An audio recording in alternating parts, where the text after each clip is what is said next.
Hi Julie, After Recipes for a Sweet Life. I'm back with my cast sugar egg video, part 2, where we're going to put all the pieces that we decorated in part 1 together. They've been drying for some period of time. Ideally, you want all the dot work to be completely dry before you stack them because we're going to have to turn some things on top of the decorations. The first step is taking the window piece that we decorated in part 1 and getting that little vignette situated inside. As you recall, I made a stamped fondant piece and I trimmed it down to size in the first video. And this is going to insert inside that window to create the little picture. And I'm going to do that in here. For this process, I just need a little bit of white royal icing glue because we're going to glue it in from the back side. And my white royal icing glue is just super thick royal icing like so. Now again, ideally, mine is still a little bit wet, so I can't flip this over. Normally I would do that, and I would flip it over, and I'd fit the piece in with this face down. Okay, I've got it kind of situated where I want it. So at this point, I'm just going to flip it all over, but not put it down because my icing isn't dry. If it were dry, you could put it down. I'm just going to put a lot of thick white icing behind it to hold it in place. And also to fill any gaps. I've got a couple little gaps near the side. Just to make sure it's really making contact with both fondant and sugar, I just like to smear that icing around. Normally I would let this dry at least 5–10 minutes upside down. While that's drying, I am going to put some little decorative pieces on the base that we're ultimately going to mount this on. And I've started decorating this with some pieces of rolled fondant, yellow pieces of rolled fondant, just to give it a little more detail. Again, I'm trying to mimic this yellow egg up here. I have pink fondant coming down the sides and some other doodads. Now I pre-cut some fondant strips. This was rolled to about the number 3 setting on my pasta machine, and which is about 1/8 of an inch thick. And these were cut just maybe 3/16 of an inch thick. Now to stick these onto cast sugar, again with fondant applique, thin fondant applique, I tend to prefer to use corn syrup as opposed to royal icing because it just gives a less lumpy appearance. I won't need this whole length. But here I'm just painting a little bit of corn syrup on here, and I'm going to lie that up and in the center. Somehow this yellow looks a little different than the yellow I have on there, but it's exactly the same color. I rolled it yesterday. Sometimes fondant colors can change when they are exposed to light for some period of time, so there might be a slight discoloration. There'll be one more fondant piece that we stick here in order to secure the pieces together, but apart from that, we'll wait to decorate further. And just nicely trim up this top edge. So you can decorate, you could have piped this, you could have put piped embellishments on there. In fact, we probably will pipe some things on it later. But fondant's a nice way to give it sort of a neat, clean look. I think this is dry enough. Ideally, I'd give it at least a ½ hour drying time. The back piece, as you recall, I decorated fully a day or so ago, so it is completely dry. Even so, as I mentioned, frosting sheets and wafer paper can be very fragile, particularly if there are any ends that are sort of lifted up. They can break. So you want to be ultra careful assembling this egg. I got some other styles of eggs we're going to do in future videos, and they're much more easy to assemble. But because these delicate pieces are sticking up, I have to exercise more caution here. So what I'm going to do is just nestle it on bubble wrap, but not even on a hard surface. I've got the bubble wrap stuck inside of my tape roll here just so that it gives this egg a little bit of, so it's just not bearing down on a hard surface basically. I think that helps. That's how I mounted the other one earlier. Okay, now at this point, if you wanted to fill the egg with candies, which is kind of a cool idea since these are decorative sugar eggs for the most part, unless they're filled with something. The sugar itself is quite hard. I would stick them in now. I'm not going to fill these, but I will fill the ones we do in the next video to show you how to do that. So the next step is simply just gluing the halves together. I'm using my thick royal icing glue again, and I use it pretty liberally here, but I'm using white because if any peeks out the side, I can more easily clean it up with my trussing needle. I'm going to take this piece with the insert glued in place and just situate it nicely. One thing I've noticed with these Wilton molds, they come in halves. They have two separate halves, and rather than using the same mold for both halves, I used each of the two separate halves, and I think they're slightly different sizes. My back piece is slightly bigger than my front piece, so I just want to make sure I've got my front nicely anchored and nicely centered on the back because it is a little bit bigger. Now at this point, you could leave the egg as it is. It's really pretty the way it is, not mounted, and just nestle these eggs in a bowl as a centerpiece kind of effect.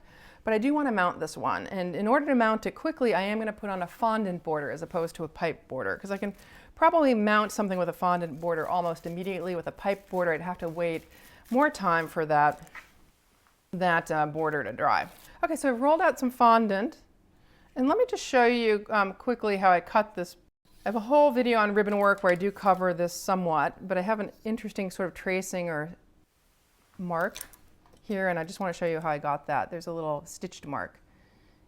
Now when I do ribbon work, I like to cut all the ribbons out of the piece of fondant without lifting any first, because they're less likely to shift around. So I'm leaving everything I previously cut in place until I've got the whole, as many ribbons as I want, cut.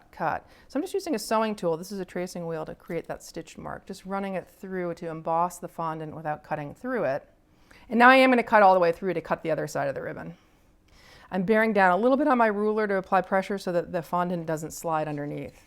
I could try to wrap the fondant around in one big piece and put the seam in the bottom, but I don't think either of these pieces I cut is long enough.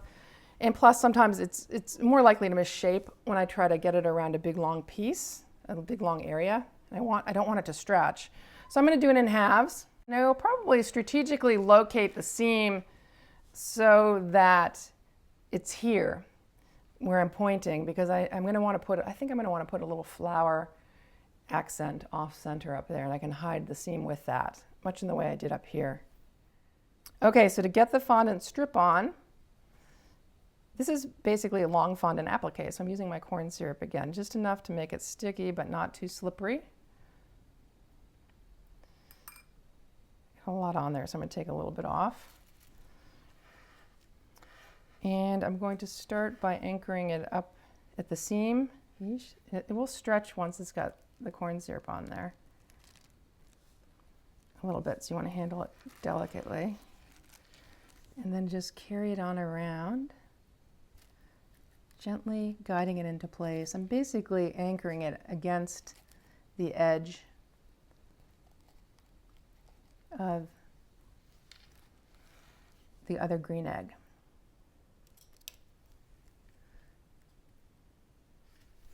And that just nicely conceals the seam. I do have a little interference here from this pink dot that I placed earlier. This is an example of placing something a little too close to the seam, so my ribbon isn't lying straight. It's not as straight as I would like, but I think I'm going to leave that. And then just come back to this side and trim it roughly where I want it to end. I think the flower will go about here. That's good. And then I'm just going to look at it and make sure everything's nicely flush up against the egg. Now one note is my design looks nice on the face of my egg, looking at it face down. When I get this mounted vertically, almost always I find that I have to add some flowers and leaves and things, especially to fill out the inside of the window, because it's now being viewed from a different direction. It'll be viewed more face on. So once I get this mounted, I may do some additional decorating, filling in gaps and things that will only be really visible to me once I get it up on the mount.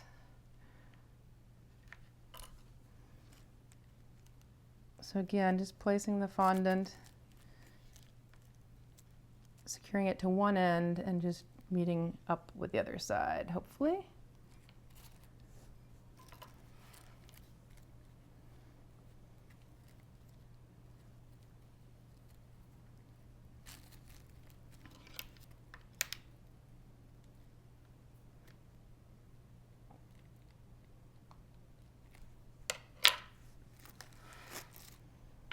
Get a little extra down here that we also want to trim off.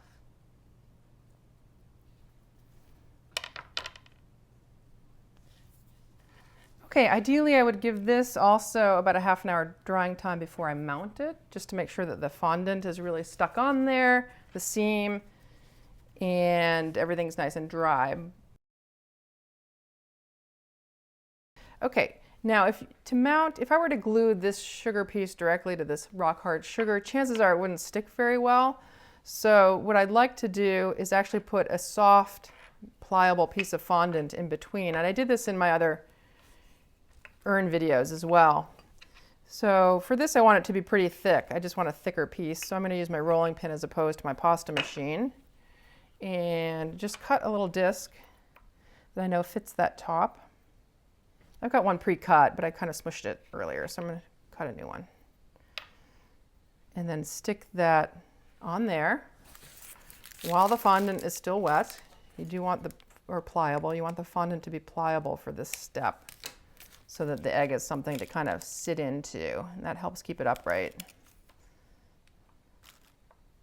Now I could have used corn syrup there too, and in fact that might have been better, might have been a little less volume underneath that disc.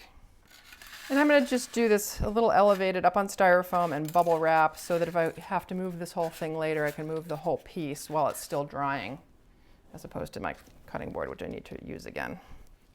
Now I'm choosing a front of my mount that I like the best, and I think I like this exposure pretty well. So my egg will be mounted here. And then the next step is just to simply glue this down with as little thick royal icing as possible, because you don't want to see it. I'm trying to lift this up in such a way that I don't hit anything that I recently piped, which is hard because I just piped those pink dots on the front. And I'm also trying not to touch my fondant seam because that's still relatively soft and I don't want to smush it. Okay, so I glued my thick fondant piece down, a little bit of fondant. I glued my thick fondant piece down with some thick royal icing and used just a touch of royal icing to secure the egg to it. At this point, it's standing on, if I were to remove these props, it would probably fall over. So I want to leave these props here. You can use anything. I've happened to use these dragée containers to make sure it's upright. I also like to look at it from all angles at this point head on to make sure that the egg is not tipping sideways. It's a little bit perhaps leaning left. I also want to look at it front to back to make sure it's not leaning back, which it definitely is. So I'm going to put another support back here to keep it leaning forward until it can completely dry. And I think that looks good. This I would definitely absolutely dry overnight. And then when it's completely dry, I'll come back in, I'll put a little flower accent here. I'll probably also sneak in more wafer paper flowers and leaves inside the vignette, in and around those little bunnies, and also put some dot detail around the bottom. Till next video, live sweetly.